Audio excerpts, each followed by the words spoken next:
one of the questions that people ask us here is, what if I get lost? And my response generally is, the bigger issue is, what if you don't get lost? Because sometimes when you get lost is when the magic happens. Welcome to the Budget-Minded Traveler podcast, your source for the everyday inspiration and practical tips that make international travel accessible to everyone. Hey guys, this is episode 90 of the Budget-Minded Traveler podcast. I'm Traveling Jackie, your host, and today we're kicking off a new series about alternative modes of transportation in travel, or essentially ways to travel that don't include your typical car, bus, train, etc. We have some fun content coming up in these next several episodes, and I know because you've told me that you guys really like the before and after concept of talking with people before they've taken whatever leap they're about to take in travel and then coming back together with them afterwards to see how it went. And we're going to start this series just like that with a little twist because this time I'm the guinea pig. I'm actually coming to you from the future right now because I have just completed my first 2 bike tours ever, meaning cycling long distances every single day for a week.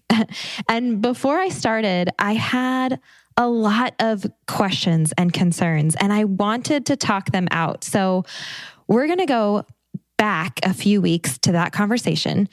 In today's episode, I'm bringing the founder of biketours.com, Jim Johnson, on the show to talk to me about cycle touring and hopefully, as you'll hear, dispel some of the concerns that I had. And then in the next episode, we're going to skip forward and reflect on how things actually turned out for me on both of my tours. And we have a nice little surprise for you guys there as well. This episode is brought to you by biketours.com, a company passionate about cycle touring that makes choosing and booking a European bike tour incredibly simple. They offer over 200 bike tours, both guided and self-guided, across 40 countries in Europe with packages starting at just $700 a week, all ages and abilities welcome. They map the route, book the hotels, and provide you with bike rental equipment, so all you have to do is say yes and show up for your adventure. Check out biketours.com to view tours or go to travelingjackie.com/biketours to learn more about my personal experiences cycling with them. So let's go ahead and say hello to Jim and get this conversation started. We're so grateful to Osprey Packs for partnering with us and supporting the podcast, so please stay tuned for more about them later on. I have an opportunity for you to join me in real life for some real travel. Here's the latest Jump Adventures update. We are going to Greece for a bike and boat island hopping adventure this May 9th to 16th, 2025, and we still have space left. Check out jumpadventures.com to learn more and book now. We're going to have a yacht all to ourselves with ensuite cabins on board, so you get to sleep in the same bed every night as we start in Athens and make our way west toward the island of Corfu. You'll have your own bike for the week, e-bike if you want one, for cycling the islands as we go, in between meals crafted by our private chef on board, and all the relaxing you want to do on the top deck under the Mediterranean sun. These bike and boat adventures are our most carefree and relaxed trips. All you have to do is say yes and show up, and there's still space. Head over to jumpadventures.com to grab your spot now, and we'll see you there. Jim, thanks for being here. How are you doing today? I'm doing great, Jackie. How are you? Where are you? I'm good. You beat me to my favorite question. I'm actually in Orvieto right now in Italy, which is an ancient walled city just north of Rome. And I've been hanging out here for almost a week now in the midst of my travels, working, doing my thing. And you, where are you today? I'm in Chattanooga, Tennessee. And if you're not traveling, it's the best place to be. And if you are traveling, it's a great place to be too. I've heard you talk about that place like that, and I think it's so cool. It's so important to love where you live. It's so important to love where you're from. Absolutely. I love travel, but I love being here too. Yeah, that's good. I feel that way about Montana. I just need to figure out how to feel that way about Montana during the winter. Well, come to Chattanooga during the winter. You'll be just... There you go. There's the sales pitch right there. Good job. There's great cycling here too. Yeah. So speaking of that, that's what we're here to talk about today, because at the time that we're recording this, by the time that the audience hears this, I will have already completed my first bike tour, but I am about to go on my very first bike tour and my knees are kind of shaking a little bit. You'll be fine, Jackie. You'll be fine. I know. Okay. So, but this is exactly why I want to have this conversation now, because in so many things that we do in travel, whether it's just traveling at all, for so many people, there's a lot of fears and concerns and anxiety around it that is often so easily dispelled once you just go and do it, And so knowing that, my logic is pushing me forward in this, but also knowing that I think a lot of people can relate to what I'm feeling right now. I think that this will be a really cool conversation to have and could help a lot of people just with, not just with bike tours, but with travel in general and anything that they want to do, taking these big leaps. I was going to say, one of my favorite sayings is life begins at the end of your comfort zone. Oh, yeah. That being said, a lot of people ask me, with our company, so who's your biggest competition? Our biggest competition isn't another company. Our biggest competition is people's innate and natural fear. And part of our job here is to make that fear go away, or at least have people understand they don't have to fear things the way they think they do. Because when we explain, and I guess we'll be talking about this, what actually happens during a bicycle tour, they all of a sudden become, okay, yeah, I can do that. Yes, I can relate to that already, because I'll just say this out loud for the sake of the listeners. I'm about to do 2 of these bike tours, one in Portugal, which is a group trip, and the other one is solo. And I'm a solo traveler. I travel by myself all the time, all over the world. Like, I got that down, but there's something about riding a bike for over 200 miles for 8 days by myself solo that kind of freaks me out. And so as I was, actually making the decision to do this trip, because I was talking to you before this and I said, I was very clear on, I'm doing group trips only because I don't want to do it by myself. I'm not ready for that, and then I look at this option to do this solo trip through Austria. And gosh, the more I read about it, the more I was like, I can do this, and my courage was just rising. I could feel it, because that's just what happens to me when I'm presented with a challenge. I'm like, yeah, I can do this. And to try and make myself feel better, I was looking for anything that would make me feel better about doing a solo trip. And there's a post on your blog on biketours.com written by a solo female traveler who had done this exact trip. And when I read it and I realized that all she wrote, because she wrote about the pros and cons of doing solo versus guided. And the only thing that was a con about doing the solo trip was that you're by yourself in the end, and that can get lonely. And so you have to reach out to people, and I'm like, wait a second, really? She wasn't afraid that she would get stranded somewhere or her bike would break. She didn't mention any of that because apparently it just didn't happen to her, And I'm thinking, well, if that's the only difference of a group trip and a solo trip, then I've totally got this, And so that's when I signed up. Yeah, and she's exactly right. I go on a lot of guided tours. I go on a lot of self-guided tours. I go alone sometimes, and there's pros and cons to each. But her concern about being alone, for some people, that's the main reason to do it. And True. Also, I can't think of any solo bike tour that I've done where I haven't met people along the way. And maybe if I hadn't been solo, I wouldn't have had those interactions. That in one case, I was riding solo. It was the end of my first day on a bike tour. And to make a long story short, we dated for 2 years. Oh my gosh.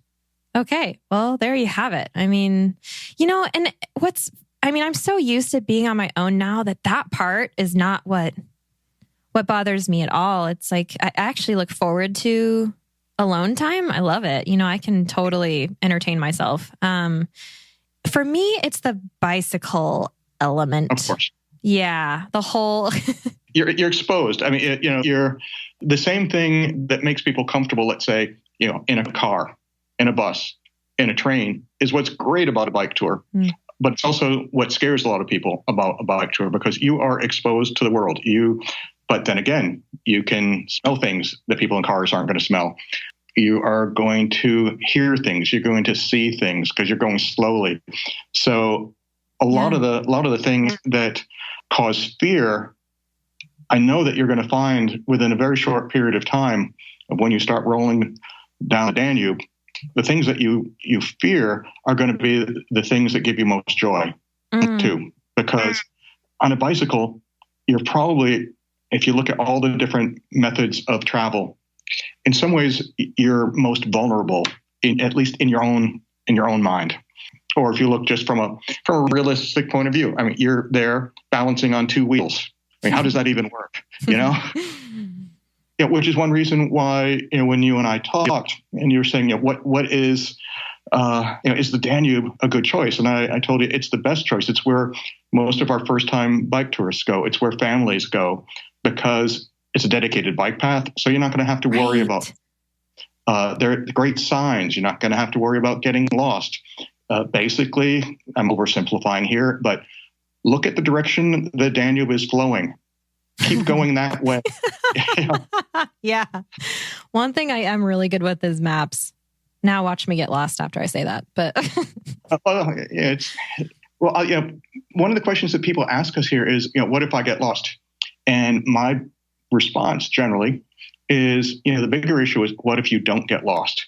Because sometimes when you get lost is when the magic happens.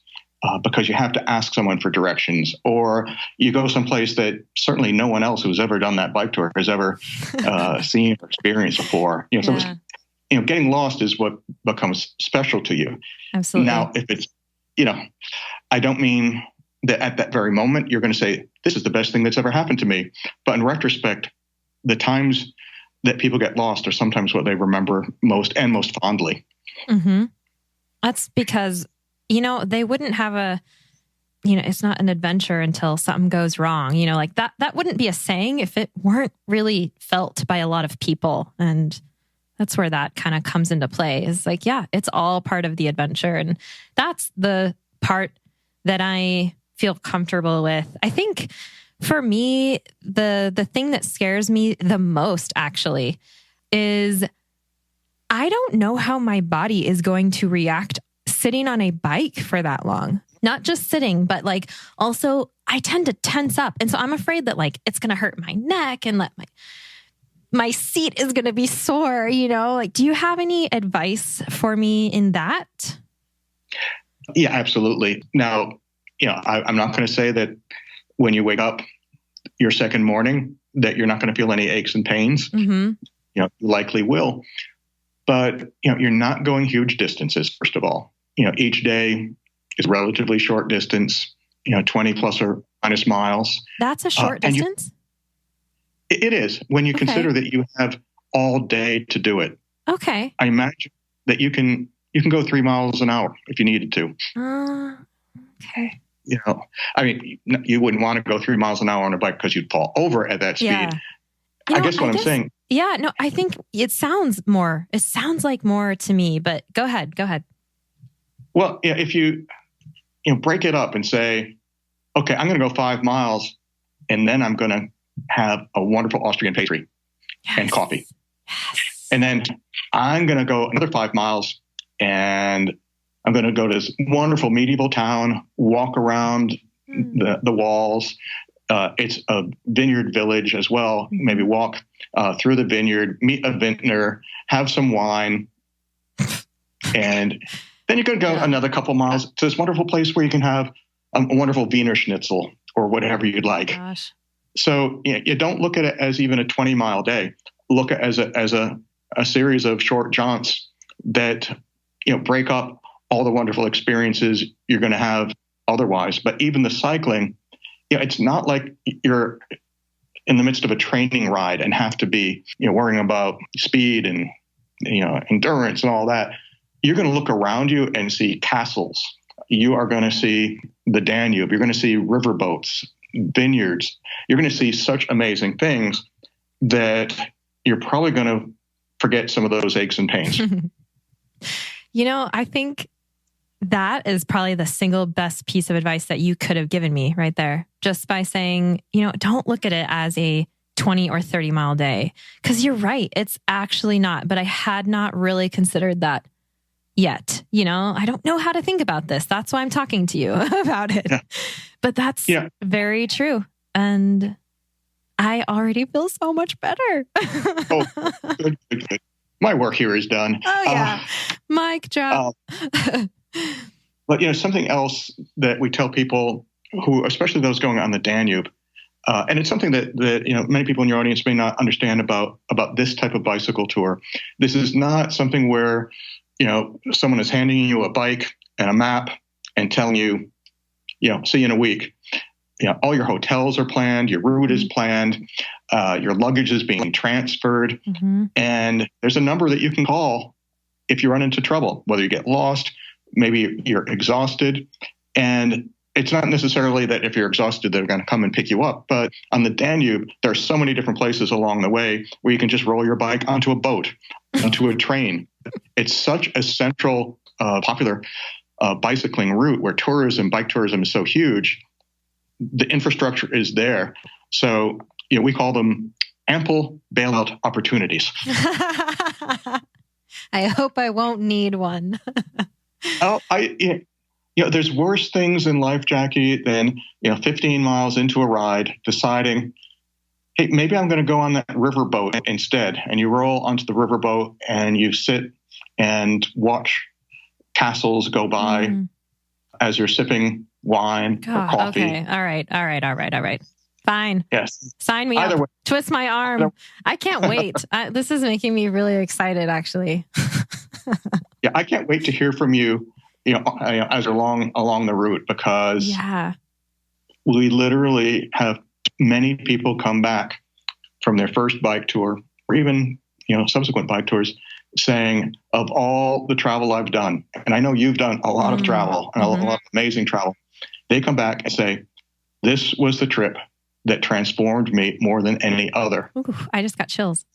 And I'm not going to say it's going to happen to you because you've done some pretty amazing things and some things that involve a lot of physical effort as well. But there are a lot of people for whom, travel, involves four wheels, or being in one place and just, this is not a trip to Vegas.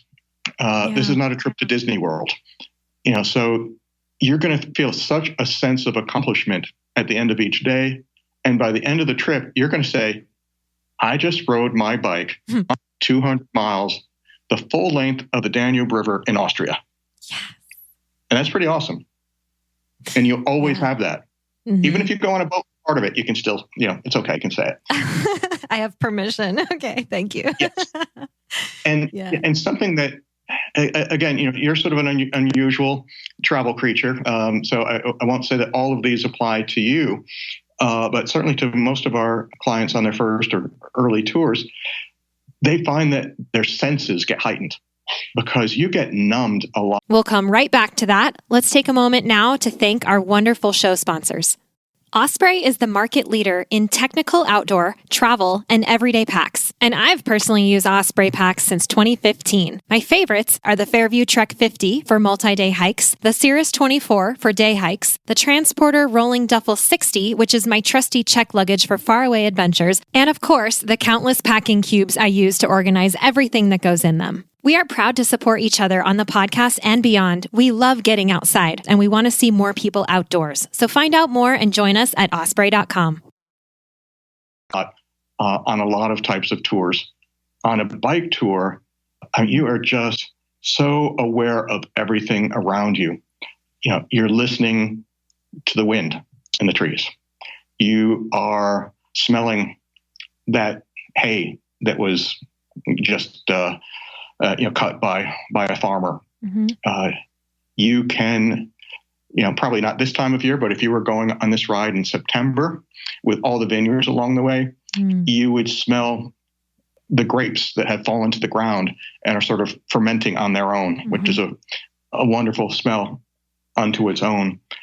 You get to savor the whole experience. And I think I may have told you this story, but I believe it was in Outside Magazine a number of years ago. And I wish I hadn't read it because I'd like to be the one to have originated it, but I'm not. But they made reference to the author was on a trip through Europe, coincidentally. And the author wrote words to the effect, when you travel through Europe and you're in a car, a train, a bus, and you look through the windshield, it's like you're watching this amazing movie pass by. When you're on a bike, you're in the movie. Mm-hmm. So you're the star. Yeah. You'll be this movie. Yeah, I'll take it. I'm going to bring my GoPro so I can show everybody. They can watch my movie. That's what I bring my GoPro and make a video so they can watch my movie. Yeah. And I will add one thing, though. Again, this does not apply to you, and I'm sure to most of your audience. But a lot of people are concerned when they go on vacation, they're going to eat too much, come back, and have gained weight. Very few people go on bike tours and come back and have gained weight. So I'm going to mention 3 important syllables to you. Gelato. Gelato. Hey, I'm in Italy right now. I understand those syllables. Yep. And on a bike tour, there's, dining without guilt. Dining without guilt. Those are the words. Yeah. I mean, that I am really excited about because, I love to eat and I love to exercise as well. And I feel like I'm going to get the best of both on both of these trips. So I'm very excited about that. Yeah. Without guilt. Not that I generally carry it, but Mm-hmm. But there may be some people out there listening who do. And now they know they can do this without guilt. Mm-hmm. I am excited now. So thank you for sharing all of that. Hey, one more question about a concern of mine. Okay, I know that it's just a phone call, but I don't know why I have this concern that what if my bike breaks? And I'm sure that that's really normal for people to have a concern over on these solo trips. But what if my bike does break? How close is help? It depends where you are on the route, but one of the many, many nice things about the Danube, and just to give you a very quick history lesson, is where you will be riding is on an asphalt trail that once was used by mules to pull the barges back upstream. Mm-hmm. So what does that mean? It means, first of all, it's not steep. Secondly, and in the direction you're going, it's ultimately not all, but mostly downhill. Mm-hmm. And the other thing is because, the mules couldn't go 24/7, the cruise, there needed to be a lot of places along the way where they could sleep or eat. So there are a lot of towns up and down the Danube, both because of that and, because of history. So you're never that far from help.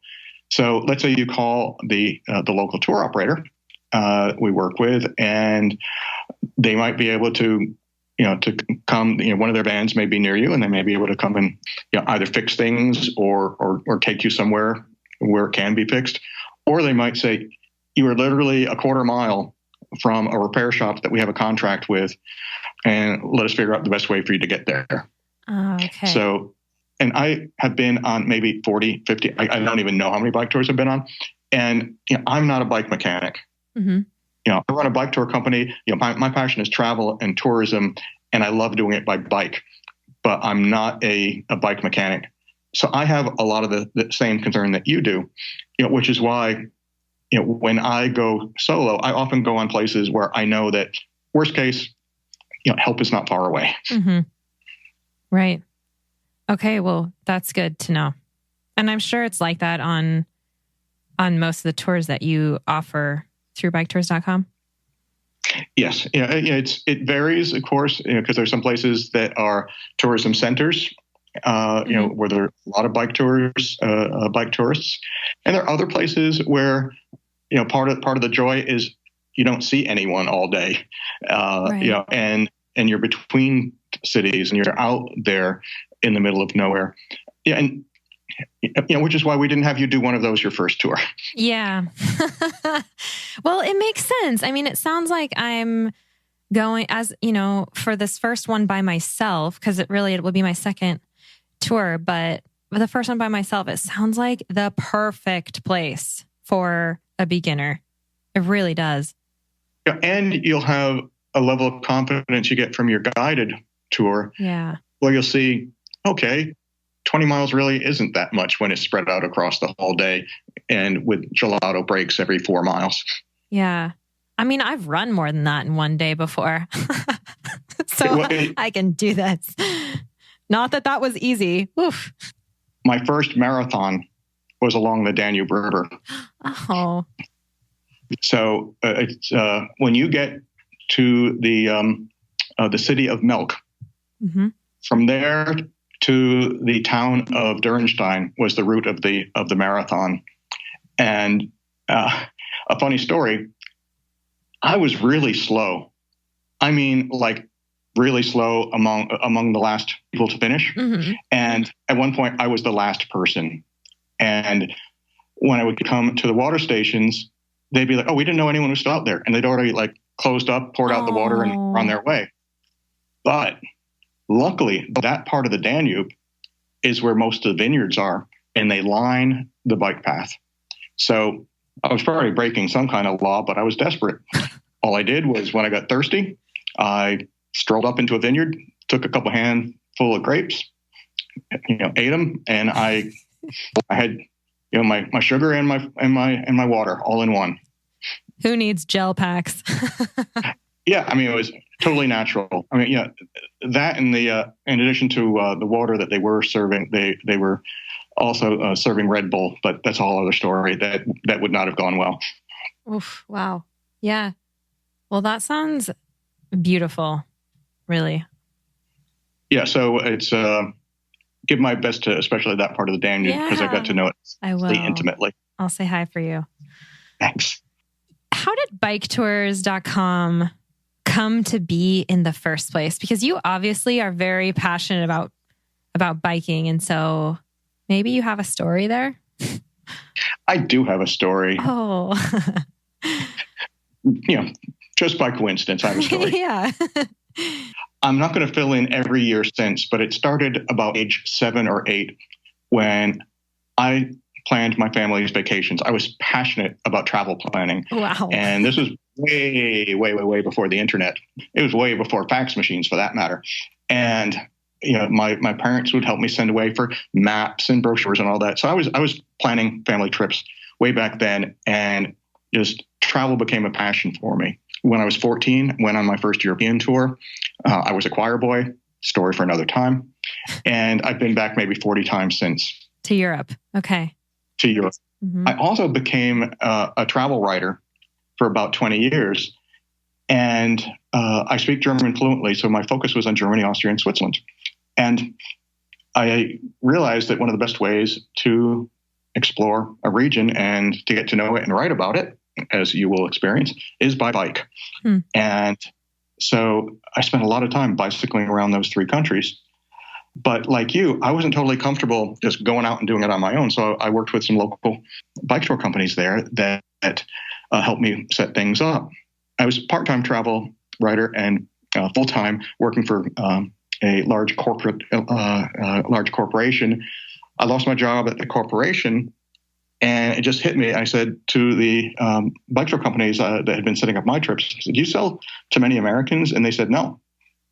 I said, "How would you like me to be your North American rep?" Mm-hmm. And they loved the idea. Mm-hmm. And, the first year represented maybe about 4 of them, had created a website, had maybe 30 or 40 tours on the site, sold to about 125 clients.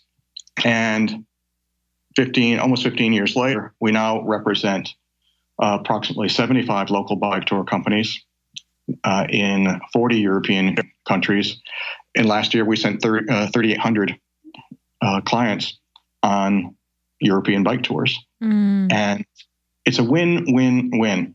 First of all, the European companies have access to large market that they never were able to tap into before, because there's a lot of competitions with a lot of the big, North American bike tour companies, and they weren't able to break into the market until recently. And perhaps most important for your audience is how the travelers benefit, which is the European bike tour companies, because they're local, they don't have a lot of the overhead and a lot of the expenses and executive salaries and all that the North American companies do. Mm-hmm. So these are not tours that cost $3,000, $4,000, $5,000. Half of the tours on our site are under $1,200 for a week, and it's for a package, not just for a map. And so our clients get the benefit of lower prices. They get the benefit of working with locals. And something that's very, very important to me is sustainable tourism. And when clients book through us, what happens is most of their money, about 80%, will stay in the local communities that they're biking through. Mm. So, to the hotels, to the restaurants, to guides, and so on. To salaries for locals who are supporting the tours. So it just makes me feel good that this is a rare win-win-win situation. Mm-hmm.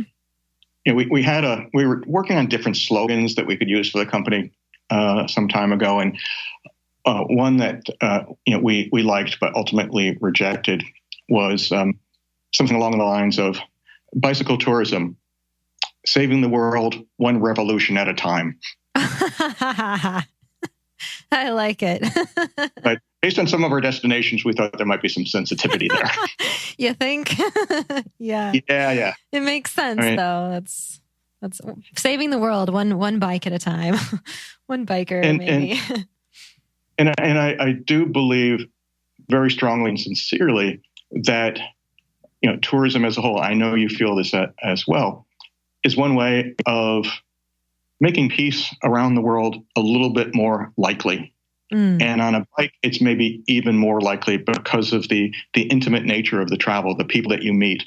Because what I've found is that governments may hate some other governments, but people from those countries, we're fine with each other. And the more that people travel, the more that the people in the destination countries, and for the travelers themselves, realize that we're all just people. Yeah. Trying to get through the day as best we can and enjoying our lives as best we can. And ending up having some amazing friendships that really, if you look at the news, you'd think the world, we all hate each other, and we don't.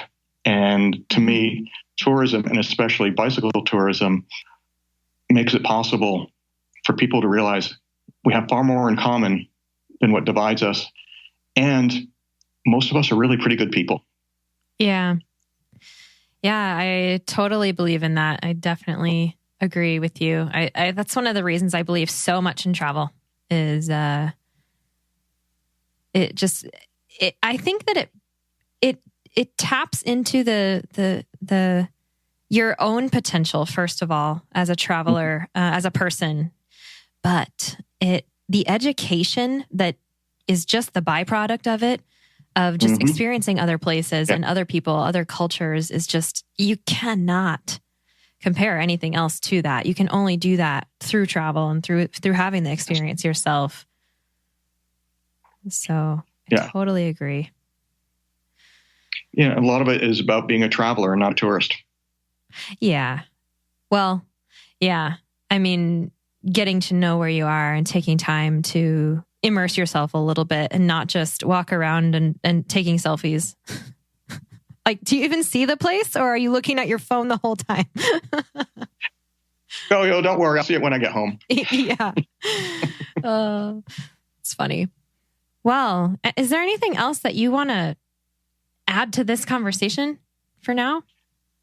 If people still have any concerns about whether they can do it, they should continue to follow you, and they will see that they can, because you'll love it and you'll be telling them all about it. Yes. I'm very excited for that, because actually in the next episode, which doesn't exist at the time that we're recording this, but in the next episode, we're going to get back together after, or perhaps even during my Danube trip, and just talk about it and see, how it's going and how I feel about it. And I predict good things. I foresee positivity there. So I'm excited to be the guinea pig in the before and after, because I've done these several times on the show before, and it gets to be me this time. I get to be it. I don't know. You know what I mean? And you're going to love it. I can't wait for that next conversation. Yeah. Well, cool. So I guess we can leave it at that for now, and we will pick this back up in the future. In the future. Sounds good to me. All right. Thank you so much, Jim. Enjoy the rest of your day. We'll talk to you soon. Okay. Thanks a lot. Bye-bye. Bye. All right. There you have it. I already know the outcome, and you're soon to find out. So stay tuned for the next episode. And remember that we have a special gift for you that's coming in the next show as well. Once again, a shout out to our sponsor, biketours.com. I've had 2 incredible trips with them so far, and I'm excited for more. They've introduced me to a world of cycle touring that I had never tried before, and now I'm a believer. If you enjoy active travel, I encourage you to check out their website and give bike touring a shot. Biketours.com makes it easy to choose and book a tour. They've taken care of all the logistics, so all you have to do is say yes and show up. You can go straight to biketours.com to view tours, or go to travelingjackie.com/bike tours to learn more about my personal experiences cycling with them. As always, you can find the show notes for today's episode at thebudgetmindedtraveler.com/90. And if you have any questions or comments about any of this, feel free to ask them or comment there on the show notes page. I always answer comments personally. That's it for now. Thanks for tuning in today, and I hope to have you right back here for the next one.